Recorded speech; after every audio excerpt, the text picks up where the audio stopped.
Designers from BESIGN believe that the ocean is life. Without it, we would not exist.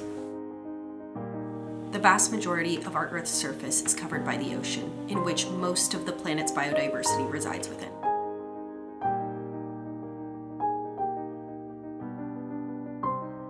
The ocean provides oxygen, water, food, health, economic resources, and much more, sustaining billions of people and countless plants and animals.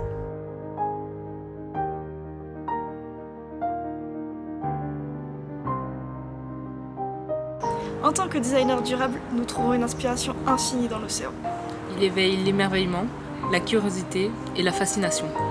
The form, system, and interaction beneath its surface both fascinate and ignite our creativity. The ocean teaches us interconnection and demonstrates the importance of balance and resilience. We must protect it. We design products, services, and scenarios that reduce ocean pollution and harmful impacts from climate change. Préserver et régénérer les écosystèmes marins. Raise awareness and inspire people. We believe that everyone can be a change maker for the ocean!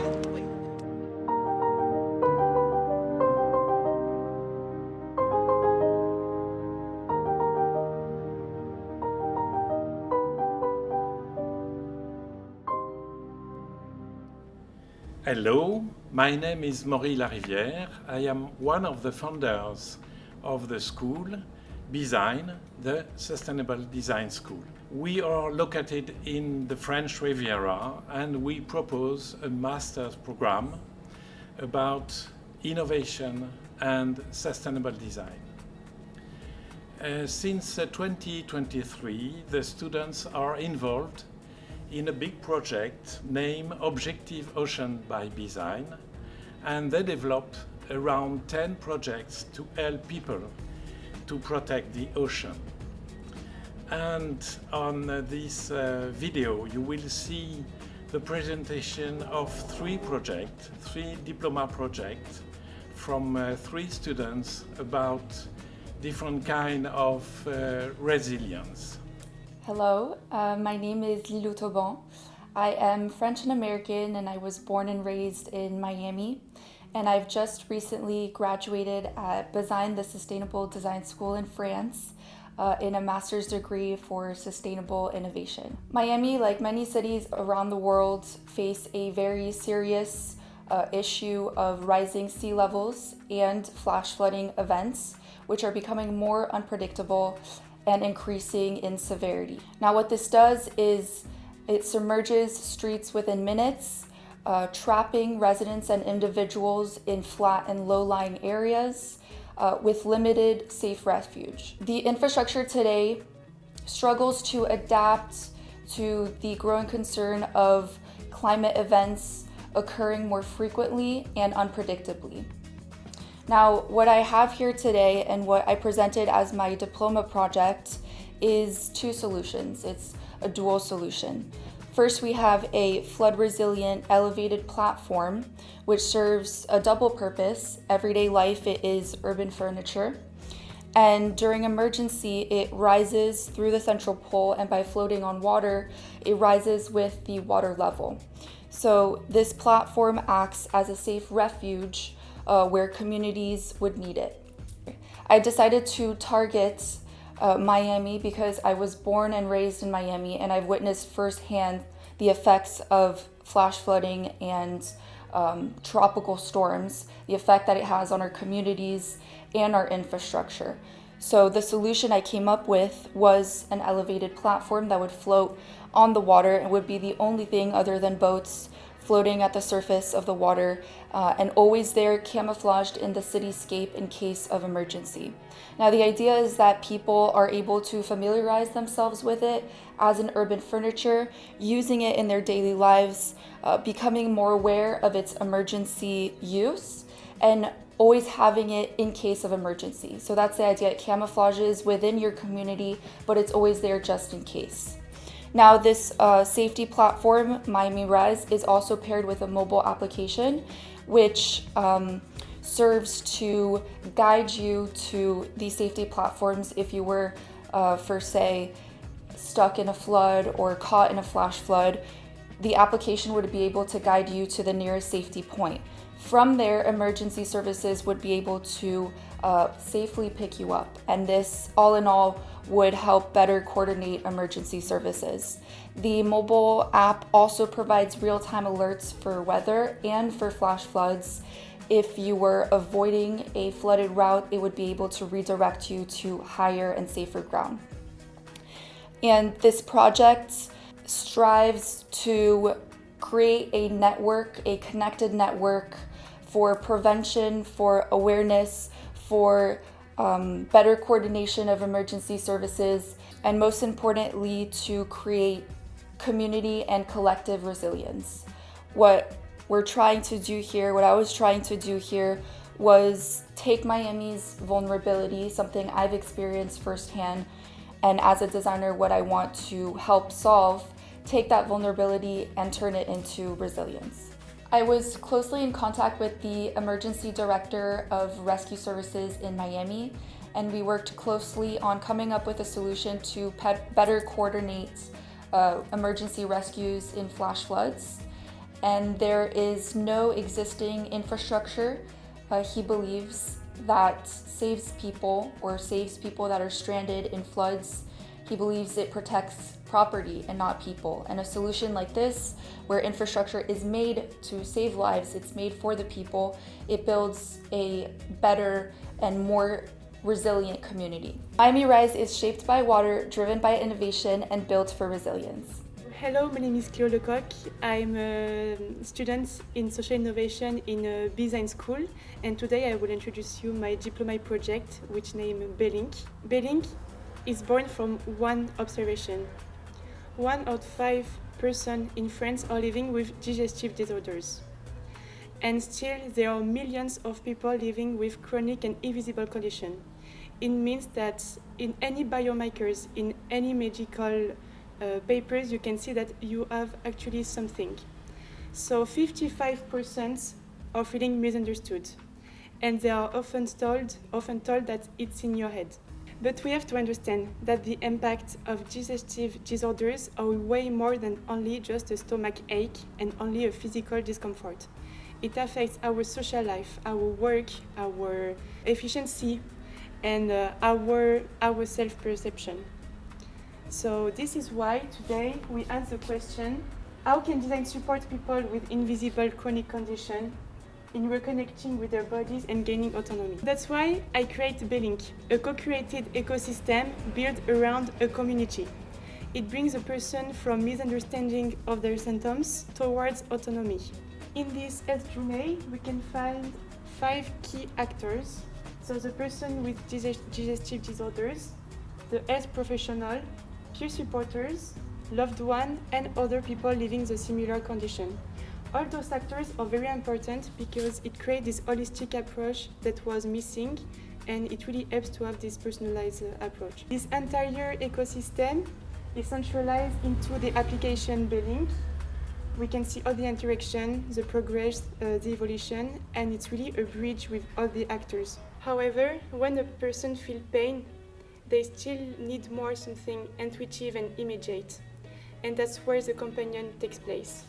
This companion is divided in 2 complementary parts. The first one is a portable one, so you take it with you every day, and day after day that you will use it, it helps you to connect daily events with potential triggers. This companion is using AI, and AI now can be a tool for personal resilience and for healthcare. The second complementary part has 2 different goals. It's more for prevention, communication for the loved one and the user. The first goal is to enable an understanding and prevention for the user and the loved one, and the second one is to support daily self-tracking. Since the beginning of this work, I always work in co-creation, which means that I co-create with all the actors that I mentioned before, with the health professional, with the peer supporters, with other people who live the same as me, digestive disorders. And it's thanks to all of their feedback that I really co-create all this project, and it's thanks to them that we have this final project here. What we have to remember from this project is that it's not because you are not directly concerned by digestive disorders that someone in your environment is not. You can have an impact by not minimizing what they are feeling, by asking questions. The impact of a stomach ache is way more than only physical discomfort. And remember, it's not because the symptoms are invisible that you should feel alone. The project BESIGN is a tool for every person who is living digestive disorders, a tool of resilience. Hi everyone, my name is Ida. I worked on my diploma project called IDO with a classmate of mine called Sébastien Delerba. And together we worked on this project that's all about a new era of resilient ecosystems. So what we did is focus on all the wetlands that were at the core of biodiversity and how they come into play when it comes to sanctuary conservation. So what we did is create a two-part module that has two main goals, which is to capture water from the air through the top down all the way to the base in order to diffuse all the water in the biosphere. Our goal was to kind of focus on those wetlands that are really impacted by droughts and the big climate changes that we've seen over the last few years. We focused on the south of France because we're both from there, and there is a big issue in terms of droughts. We're seeing longer and warmer summers. So what we wanted to do is go in and, as designers, act and create something that could help local ecosystems and all sources of life, especially water, but also all types of life. So not only human life, but also animal lives, insects, plants, and everything else. So this module is created to diffuse water and capture water. We have something that's inspired by traditional oyas. So oyas are clay pots that are buried in the soil. And what they do is, through the principle of capillarity, we are diffusing the water into the ground on a very slow pace in order to really conserve and really help the soil and the ecosystems. In order to create something like that, we went and used 3D printing in order to create something that would be eco-responsible, because we're using products and materials that are all from the region that we focused on. We're using clays and all of different types of biomaterials that could be 3D printed.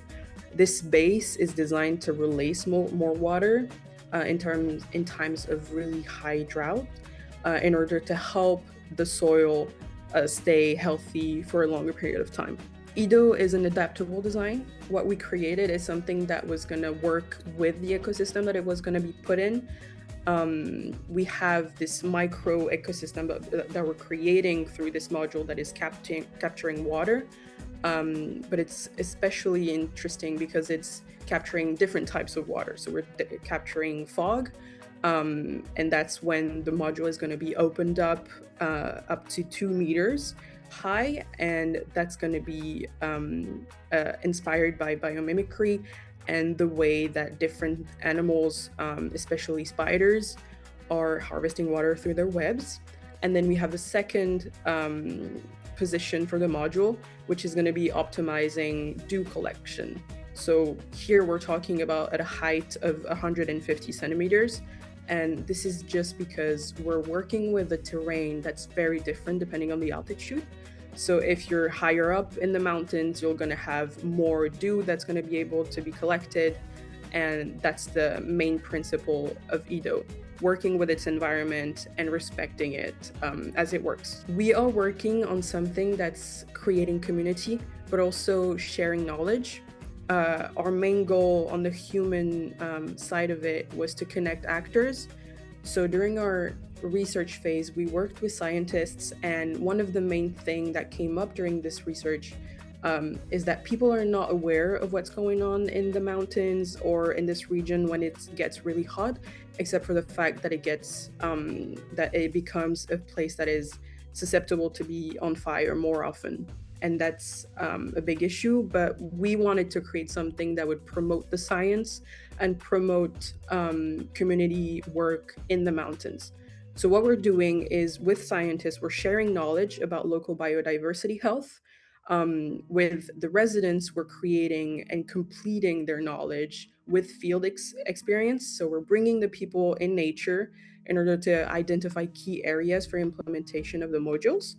And then with municipalities, we're working on grouping people and launching conservation initiatives in order to share knowledge, but also just, create this sense of belonging and urgency on this topic, because this is a topic that it's unfortunately not taken too seriously depending on where you are. It's not a priority when it should be one. We are working with a module that's extremely easy actually to reproduce. So what we wanted to do is create something that's 3D printable, but also simply built in order to have a module that could be replicated. So with these municipalities, with the residents, with scientists, we're creating this community that's going to be having a key role at each steps. And we're creating something that's actually not costly. When you look at our technology that we used, which was mainly 3D printing and biosourcing materials, we actually came to an estimate of a cost for 75 euros. This is for a singular module. Of course, it would change depending on the material that you use, depending on where you are. So if you decide to use this material in a different country that's facing the same issues as we are in the south of France, you would probably use a material that is native to this area, and so the price might change. But the goal remains the same, using few components at low cost and starting investment in order to create opportunities for the communities to, share knowledge, create initiatives, and become more and more involved in biodiversity and resilient ecosystems. We created the system that was all about expeditions for education. So we worked with a local school and we created this fictional, at first, program, which was all about helping kids and families to learn about nature. So if you're local to the south of France, you're probably already going and doing hikes with your family in the summer. But what we wanted to do is bring people that are not usually doing that in the summer or all year round. So we created something that was built on sharing a love for nature and all living things, no matter what it is. And that comes to the main goal, which is protecting biodiversity. What we wanted to create was something that was not only beautiful to look at, but also beautiful in the way that it works.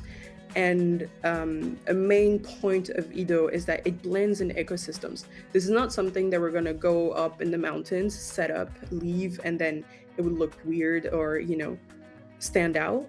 So we created something that would go with the visual language of the ecosystem that it's put in order to serve humanity, but also nature, while serving the biosphere as a main goal.